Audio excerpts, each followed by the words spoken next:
Betul akan membaptiskan orang yang sudah baptis Tritunggal. Engkau jangan keliru itu, karena hanya satu pembaptisan. Karena yang di saudara saya nggak ada yang bisa jawab itu. Makanya Oke. Tidak pernah akan membaptis orang yang sudah dibaptis Tritunggal. Kalau Katolik akan membaptis kembali orang yang sudah dibaptis Tritunggal, akan menentang Efesus 4 ayat 5. Satu pembaptisan. Tolong dibaca dulu. Lebih cepat ya teman-teman, lebih cepat. Efesus 4 ayat 5. Satu Tuhan, satu iman, satu baptisan. Tenang, tidak akan membaptis engkau kembali. Karena engkau sudah dibaptis di dalam formula yang diberikan Yesus. Matius 28 ayat 19. Oke. 28 ayat 19. Karena itu pergilah, jadikanlah semua bangsa muridku, dan baptislah mereka dalam nama Bapa dan Putra dan Roh Kudus. Katolik tidak pernah membaptiskan orang yang sudah dibaptis Tritunggal. Om tenang. Siap. Bisa. Yang kedua, pertanyaan saya. Ya. Tidak punya kekudusan, yang tidak mempunyai kekudusan tidak bisa melihat Allah. Kita masuk ke tema ini karena engkau harus hati-hati di situ. Satunya engkau jadi Kristen, satunya pencarian tentang kekudusan. Bantu dulu Ibrani 12 ayat 14. Ibrani 12 ayat 14.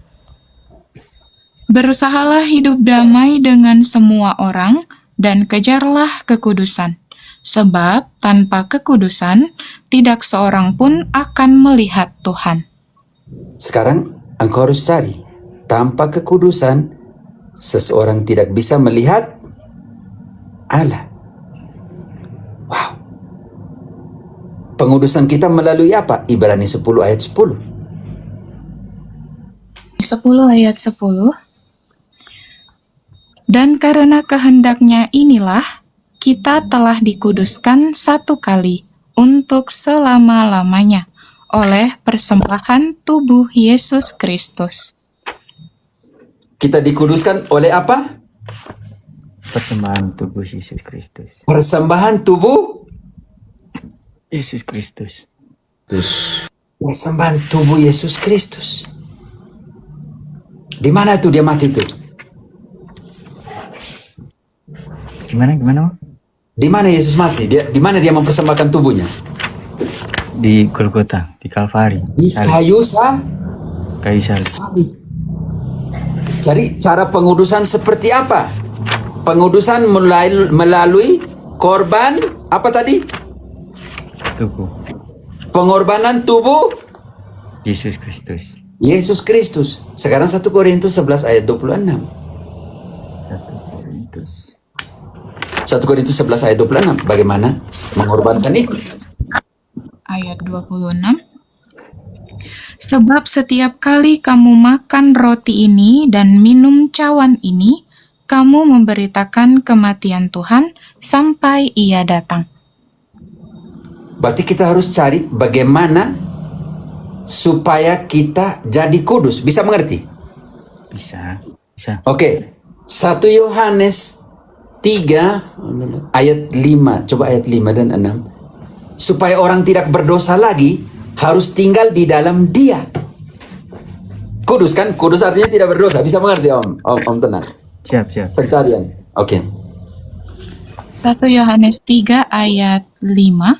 Dan kamu tahu bahwa Ia telah menyatakan dirinya, supaya Ia menghapus segala dosa, dan di dalam Dia tidak ada dosa. Karena itu, setiap orang yang tetap berada di dalam Dia tidak berbuat dosa lagi.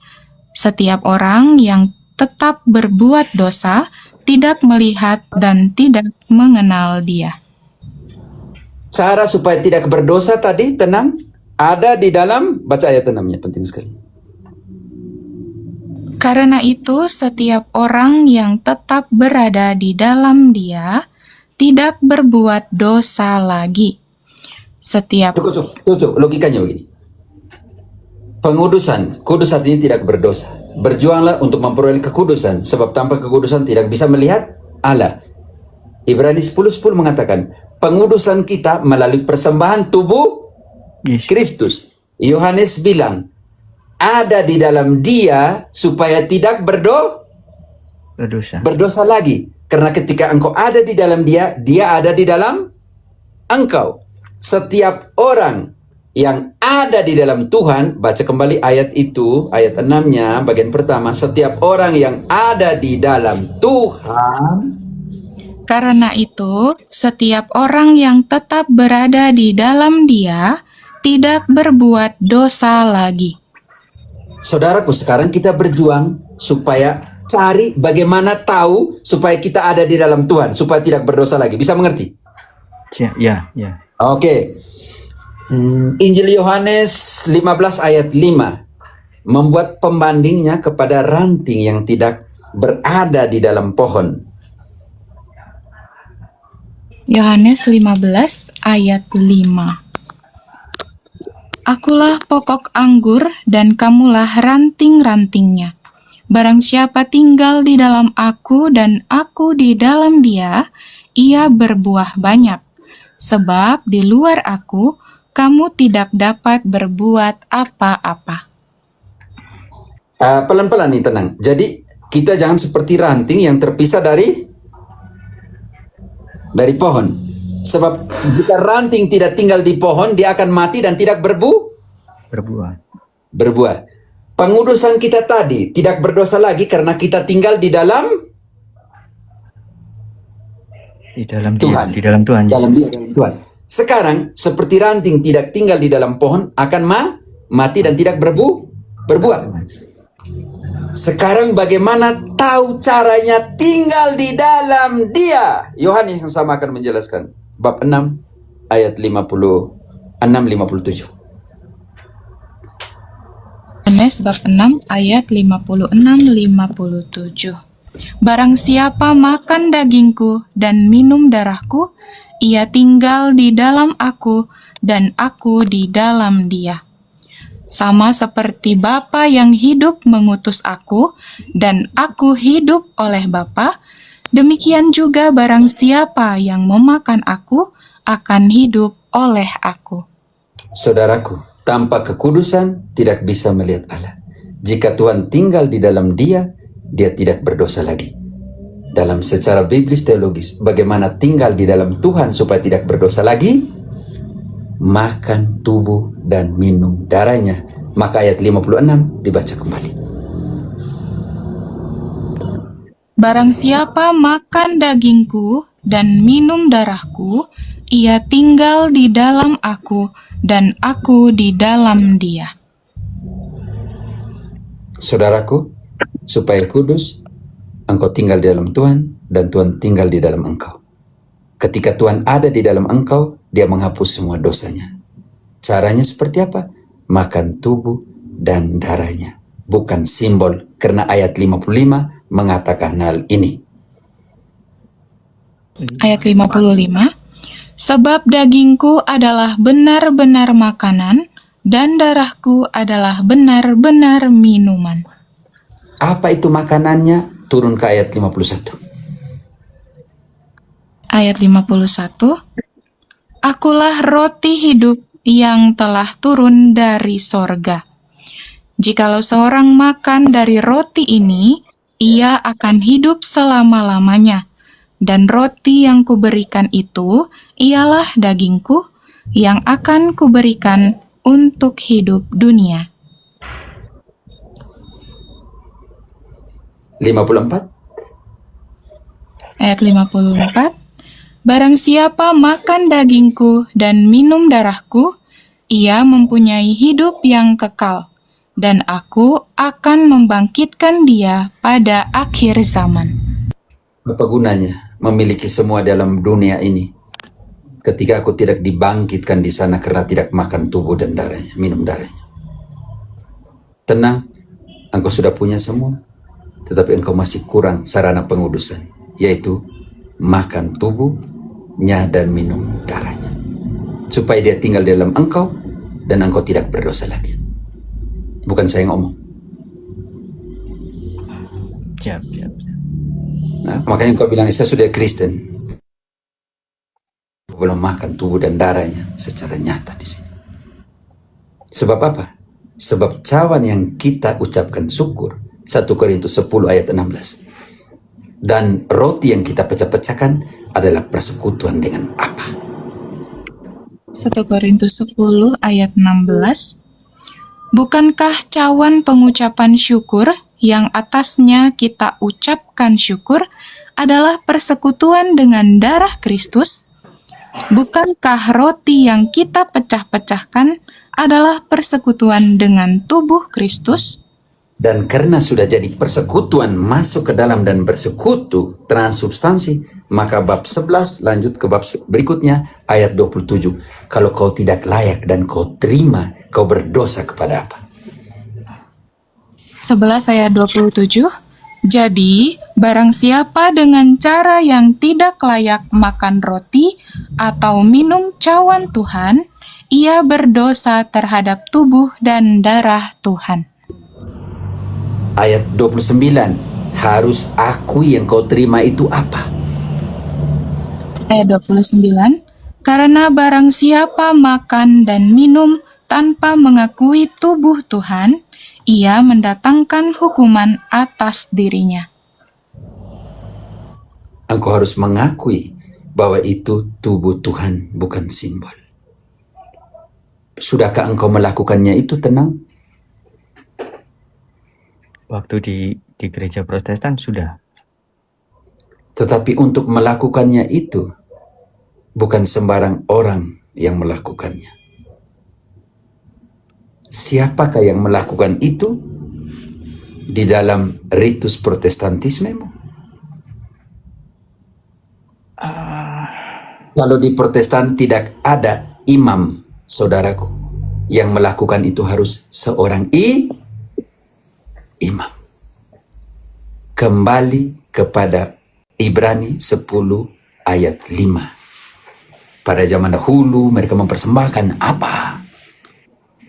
Ibrani 10 ayat 5. Karena itu ketika ia masuk ke dunia, ia berkata, korban dan persembahan tidak engkau kehendaki, tetapi engkau telah menyediakan tubuh bagiku. Tahan dulu. Korban dan persembahan tidak berkenan lagi. Siapa yang mempersembahkan itu? Bantu dulu Lisa, engkau buka Keluaran 29 ayat 36-37. Imam-imam Yahudi tiap hari persembahkan apa? Keluaran 29 ayat 36-37.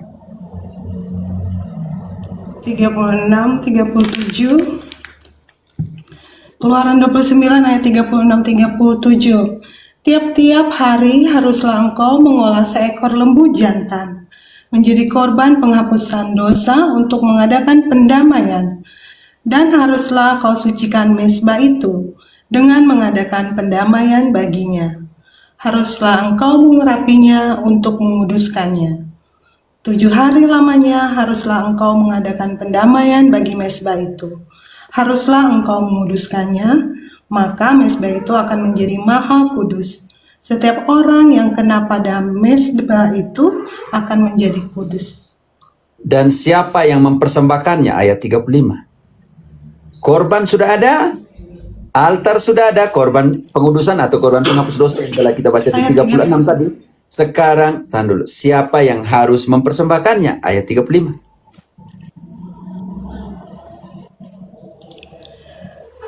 Maka haruslah kau perbuat demikian kepada Harun dan Ya lanjut. Halo. Oke. Maka haruslah kau perbuat demikian kepada Harun dan kepada anak-anaknya, tepat seperti yang kuperintahkan kepadamu. Selama 7 hari haruslah kau tabiskan mereka. Saudaraku, korban penghapus dosa, korban bakaran, korban penghapus dosa dipersembahkan oleh siapa di dalam perjanjian lama? Tenang. Oleh orang-orang imam dari orang Lewi. Imam Lewi atau Imam Harun, oke? Sekarang ayat 5 dibaca lagi, Friska. 5. Karena itu ketika ia masuk ke dunia, ia berkata, korban dan persembahan tidak engkau kehendaki, tetapi engkau telah menyediakan tubuh bagiku. Ini penting. Lisa, engkau sambung di Yohanes 1. Saya pakai tunjuk jari seolah-olah engkau di sini. Yohanes 1 ayat 29. Engkau telah mempersiapkan tubuh untuk aku. Wow, bahaya sekali. Ayat 10-nya. Tubuh ini dipersembahkan untuk apa? Pengudusan atau tidak? Ayat 10. Engkau siap, Yohanes 1 ayat 29. Friska, 10-nya. Sudah. Ayat 5 diberikan tubuh. Yohanes. Ayat 10 tubuh ini untuk apa? Jangan dulu Yohanes. Kita masih di Ibrani. Siap, saya bilang siap Yohanes. Jangan dulu baca. Ayat 5. Engkau telah mempersiapkan tubuh untukku. Tubuh ini untuk apa? Ayat 10.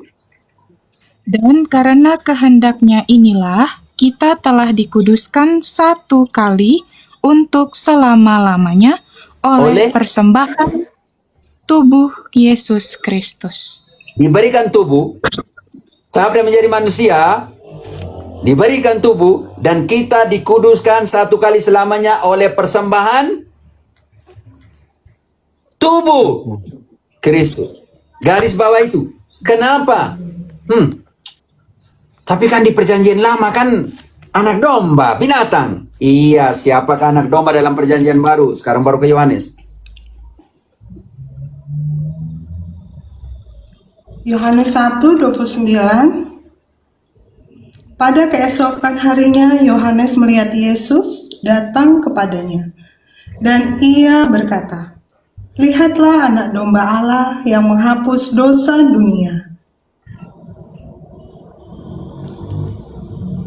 Yang dikorbankan di perjanjian lama adalah anak Domba. domba. Domba jantan. Yang dipersembahkan di perjanjian lama adalah anak Domba Allah. ya anak domba. Allah belum. Yang dipersembahkan di dalam perjanjian baru adalah Anak domba. anak domba Allah. Allah. Oke, sekarang Friska, engkau masih di Ibrani, jangan dulu tutup, kita masih main di situ. Ayat 8-nya. Ayat 8. Pergantian ritus di sini. Lewi ke Harun ke siapa? Di atas ia berkata, korban dan persembahan, korban bakaran, dan korban penghapus dosa tidak engkau kehendaki, dan Tahan dulu. Tenang. Di situ dikatakan secara jelas korban bakaran, korban persembahan di dalam ritus Lewi yang dilakukan oleh Lewi dan Harun tidak berkenan lagi. Baca kembali ayat 8. di atas ia berkata, korban dan persembahan, korban bakaran, dan korban penghapus dosa tidak engkau kehendaki, dan engkau tidak berkenan kepadanya, meskipun dipersembahkan menurut hukum Taurat. Meskipun dipersembahkan menurut hukum Taurat tidak berkenan lagi. Ayat 9. Kalau begitu dihapus, diganti atau tidak untuk menegakkan yang baru. Dan kemudian katanya, sungguh aku datang untuk melakukan kehendakmu. Yang pertama ia hapuskan, supaya menegakkan yang kedua. Yang pertama ditegakkan, tetapi yang pertama Harun dan Lewi melalui persembahan anak domba binatang. Om tenang, bisa mengerti di situ dulu? Iya. Tapi yang kedua ini untuk menegakkan. Yang kedua ini melalui apa? Ayat 10. Persembahan apa? Bukan lagi anak domba binatang, tetapi persembahan apa di sini? Tubuh Yesus. Dan karena kehendaknya inilah, kita telah dikuduskan satu kali untuk selama-lamanya oleh persembahan tubuh Yesus Kristus. Tapi ritusnya belum berubah. Oh, sudah dirubah. Tapi sekarang, kalau begitu ritus baru ini apa? Bisa mengerti Om, tenang. Iya. Kalau begitu ritus baru ini apa? Sudah tahu ritus baru ini apa belum? Iya, Bab apa? 7. Perjamuan. Sekarang ritusnya, ritus Lewi, korban binatang. Bisa mengerti? Iya. Ritus Harun, anak domba binatang yang dipersembahkan untuk penghapusan dosa. Sekarang ritus baru ini, tadi kan bilang baca ayat 9-nya dulu. Yang lama dihapuskan untuk menegakkan. Yang kedua. Yang kedua ini Bapak sudah tahu belum? Belum, secara ayatnya belum dibaca. Bisa mengerti? Iya. Oke, sekarang kita turun ke bab 7 ayat 11-12. Ditegakkan yang baru. Yang baru tuh ritus apa? Bukan lagi Lewi Harun. Kalau itu bukan. Sekarang yang baru tuh apa? Bab 7 ayat 11. Karena itu, andai kata oleh imamat Lewi telah tercapai kesempurnaan, sebab karena imamat itu umat Israel telah menerima Taurat. Apakah sebabnya masih perlu seorang lain ditetapkan menjadi imam besar menurut peraturan Melkisedek, dan yang tentang dia tidak dikatakan menurut peraturan Harun? Berarti sekarang peraturan yang dipakai adalah peraturan siapa? Tenang. Peraturan Melkisedek. Melkisedek. Bukan lagi menurut peraturan Harun dan atau Lewi. Oke, lanjut lagi. Sebab, jikalau imamat berubah, dengan sendirinya akan berubah pula hukum Taurat itu. Jika peraturan berubah. Imamatnya berubah sekarang dari Harun ke Melkisedek. Melkisedek. Harun mempersembahkan binatang dan itu tidak berkenan lagi kepada Allah karena yang pertama dihapuskan untuk menegakkan yang kedua. Yang kedua ini adalah persembahan pengudusan melalui persembahan tubuh Kristus. Oh, kalau begitu di dalam Ibrani yang barusan kita baca bab 7 ayat 11-12 berubah dari ritus Harun ke ritus Sedek. Melkisedek. Berubah, bukan dihapuskan ya. Berubah. Tetapi berubahnya sampai kapan? Ayat 15-16. Ayat 15. Dan hal itu jauh lebih nyata lagi, jikalau ditetapkan seorang imam lain menurut cara Melkisedek, yang menjadi imam bukan berdasarkan peraturan-peraturan manusia, tetapi berdasarkan hidup yang tidak dapat binasa. Bukan lagi menurut peraturan manusia, melainkan menurut peraturan. Baca kembali. Tidak di situ. Ditegakkan oleh siapa? Yang menjadi imam bukan berdasarkan peraturan-peraturan manusia, tetapi berdasarkan hidup yang tidak dapat binasa. Siapakah hidup yang tidak dapat binasa, saudaraku? Jadi menurut peraturan hidup yang tidak dapat binasa, siapakah hidup yang tidak dapat binasa? Lisa masih di sini? Oh ya sudah. Katolik Apostolik, engkau lari ke Yohanes 1 Bicara Allah Tritunggal atau Yohanes Tuhan 1 Yesus ayat 2. Bab 1 ayat 2. Siapakah hidup yang tidak dapat binasa? Yesus bilang, akulah jalan, kebenaran, dan hidup. Barang siapa makan aku akan hidup selamanya. Sekarang siapakah hidup itu? 1 Yohanes, bab 1 surat ya. 1 Yohanes 1 ayat 2. Oke, saya aja Pater. Oke. Ya. Oh, Bapak Makater udah ada. Oke. Hidup itu telah dinyatakan, dan kami telah melihatnya, dan sekarang kami bersaksi dan memberitakan kepada kamu tentang hidup kekal yang ada bersama-sama dengan Bapa dan telah dinyatakan kepada kami. Hidup itu kekal yang ada bersama-sama dengan Bapa. Siapakah itu? Yohanes 1 ayat 1. Pada mulanya adalah apa? Dan apa itu bersama dengan Allah atau tidak? Dan apa itu adalah Allah atau tidak? Pada mulanya adalah firman. Firman itu bersama-sama dengan Allah, dan firman itu adalah Allah. Ayat 14.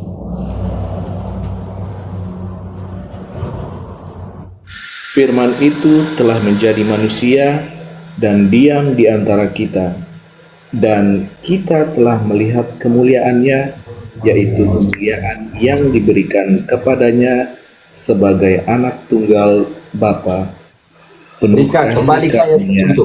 dan Satu ayat. kebenarannya. Rizka, kembali ke ayat 16 tadi. Siapa yang menegakkan peraturan manusia atau sang hidup itu yang memberikan peraturan itu?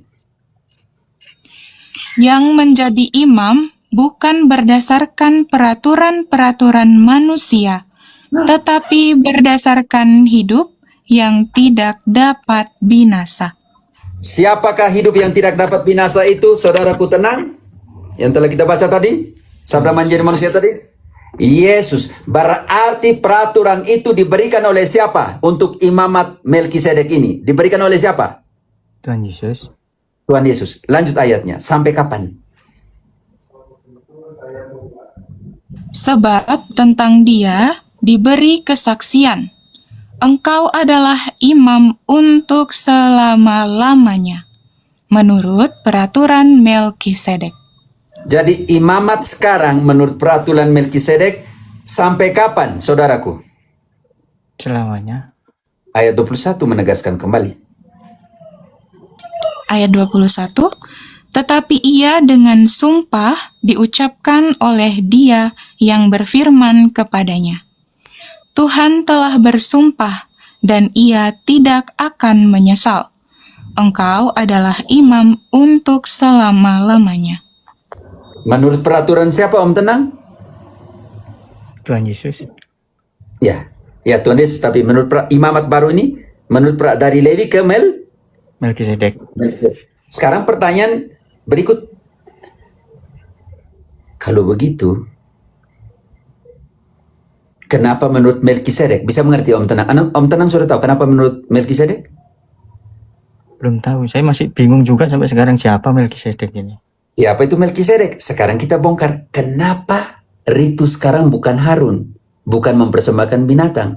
Tetapi menurut Melkisedek, kalau begitu Melkisedek mempersembahkan apa? Kejadian 14 ayat 18. Kejadian 14 ayat 18. Melkisedek, Raja Salem, membawa roti dan anggur. Ia seorang imam Allah yang maha tinggi. Melkisedek seorang imam, saudaraku? Imam Allah yang maha tinggi. Bukan hanya imam Allah yang maha tinggi. Siapakah imam agung, imam Allah yang maha tinggi dalam perjanjian baru? Tuhan Yesus. Tuhan Yesus sendiri.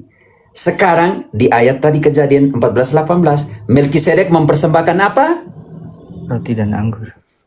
Di dalam malam perjamuan terakhir, Lukas 22 ayat 19, bagian pertama, Yesus ambil apa dan mengatakan inilah rotiku atau inilah apa? Tubuhku.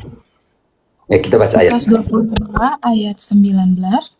Lalu ia mengambil roti, mengucap syukur, memecah-mecahkannya, dan memberikannya kepada mereka, katanya, inilah tubuhku yang diserahkan bagi kamu.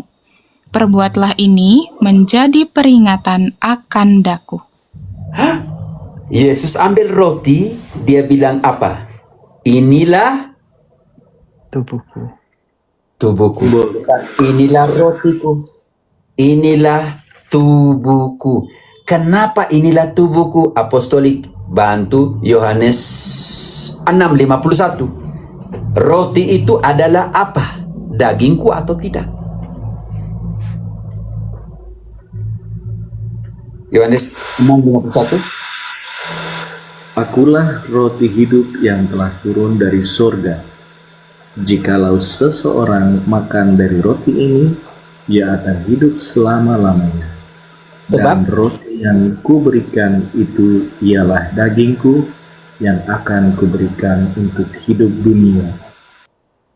Di dalam Paskah Yahudi, mereka makan dua. daging anak domba, dan roti tak Beragi. beragi. Di dalam perjamuan ritusnya Yesus punya, dia ambil roti tak beragi itu, dan dia katakan dagingku. Di situ ada infusi persekutuan. Bukan lagi roti sebagai roti, tetapi roti sudah menjadi daging. Yang pertama engkau mengerti kenapa ritus Melkisedek. Karena yang pertama Melkisedek mempersembahkan Roti. Dan lebih jauh dari itu, lebih tinggi dari itu, Yesus mengubah roti jadi Tubuh. tubuhnya. Mengambil roti dan mengatakan inilah tubuhku. Yang kedua, ayat ke-20, pendasaran biblis di dalam ritus lama seperti apa, dan ritus baru, perjanjian baru seperti apa. Rizka. Lukas 22 ayat 20. Demikian juga dibuatnya dengan cawan sesudah makan. Ia berkata, cawan ini adalah perjanjian baru oleh darahku yang ditumpahkan bagi kamu. Ya, ulang kembali, saya kurang dengar tadi. Demikian juga dibuatnya dengan cawan sesudah makan. Ia berkata, cawan ini adalah perjanjian baru oleh darahku yang ditumpahkan bagi kamu. Perjanjian baru ini oleh apa? Darahku. Darah Yesus. Melkisedek dalam Kejadian 14:18 mengambil apa? Roti dan anggur. Yang keduanya, mempersembahkan apa? Anggur. Yesus dalam malam perjamuan terakhir mengambil cawan yang berisi anggur dan mengatakan inilah perjanjian baru yang dimeteraikan oleh darahku, seperti yang dilakukan oleh Musa di dalam Keluaran 24 ayat 8. Apa yang dilakukan oleh Musa? Keluaran 24 ayat 8. Kemudian Musa mengambil darah itu dan menyiramkannya kepada umat serta berkata, inilah darah perjanjian yang diikatkan Tuhan dengan kamu, berdasarkan segala firman tersebut. Perjanjian melalui darah Binatang. diberikan Allah melalui Musa. Sekarang siapa yang memberikan sendiri? Melalui manusia atau Allah yang sendiri yang mengatakan perjanjianku, bukan lagi Allah melalui Musa, tetapi baca kembali ayat 20. Priska yang tadi. Demikian juga dibuatnya dengan cawan sesudah makan. Ia berkata, cawan ini adalah perjanjian baru oleh darahku yang ditumpahkan bagi kamu. Musa ambil darah binatang dan percik kepada orang dan mengatakan inilah darah perjanjian Allah dengan kita. Sekarang Allah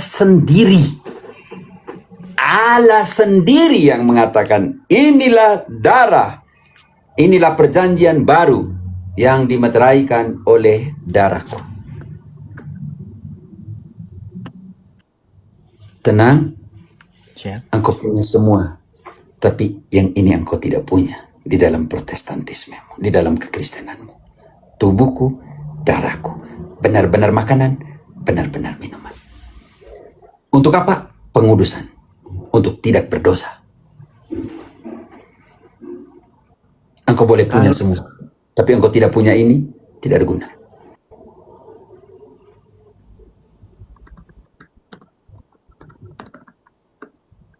Engkau boleh punya semua firman, engkau boleh punya semua. Tapi Yesus bilang yang makan aku akan selamat. Tidak ada guna kalau kau tidak makan dia. Dia sudah kasih.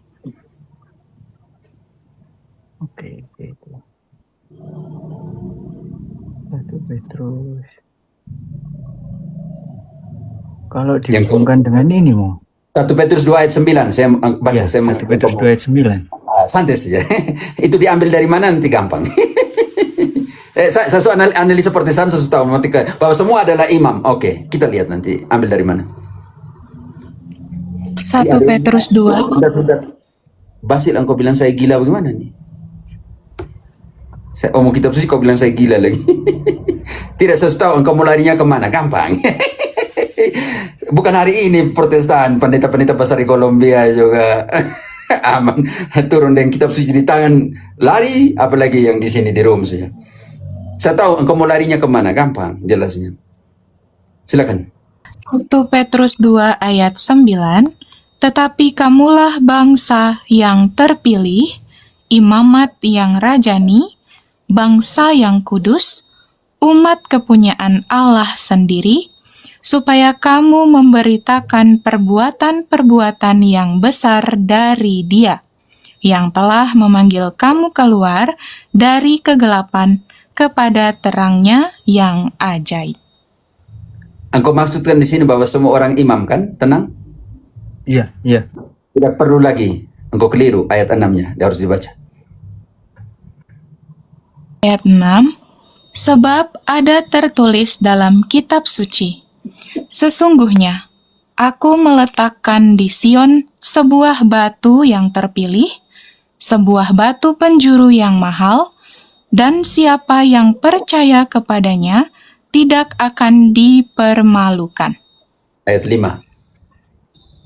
Dan biarlah kamu juga dipergunakan sebagai batu hidup untuk pembangunan suatu rumah rohani bagi suatu imamat kudus, untuk mempersembahkan persembahan rohani yang karena Yesus Kristus berkenan kepada Allah.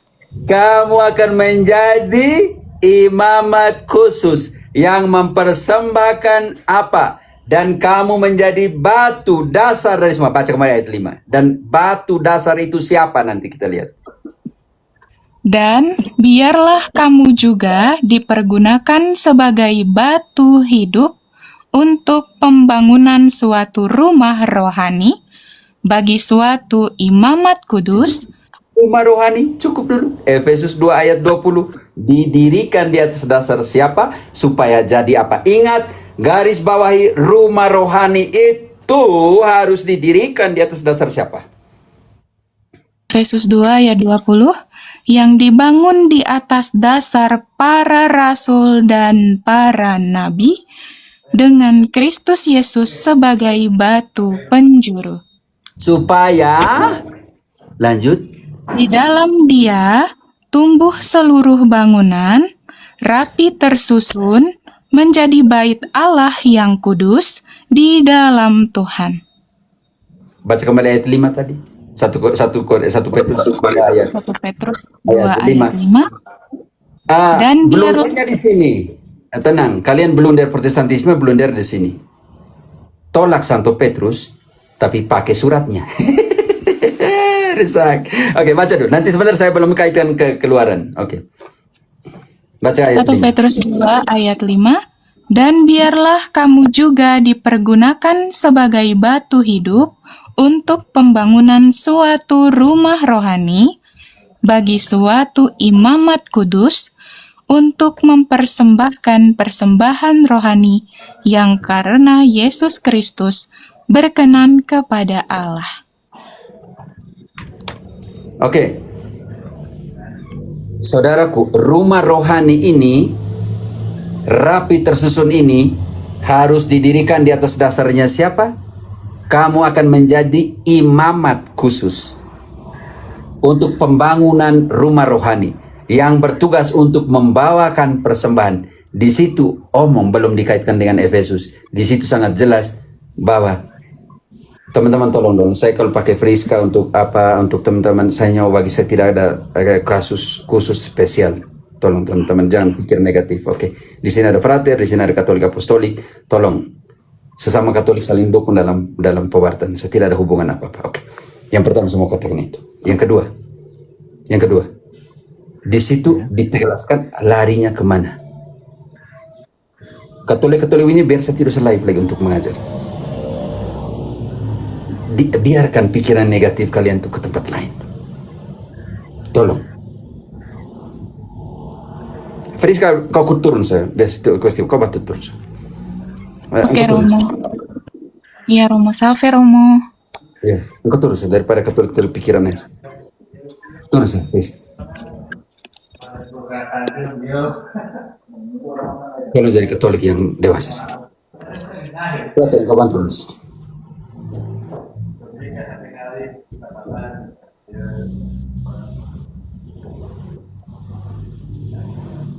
Siapa Ratir? Engkau bantu.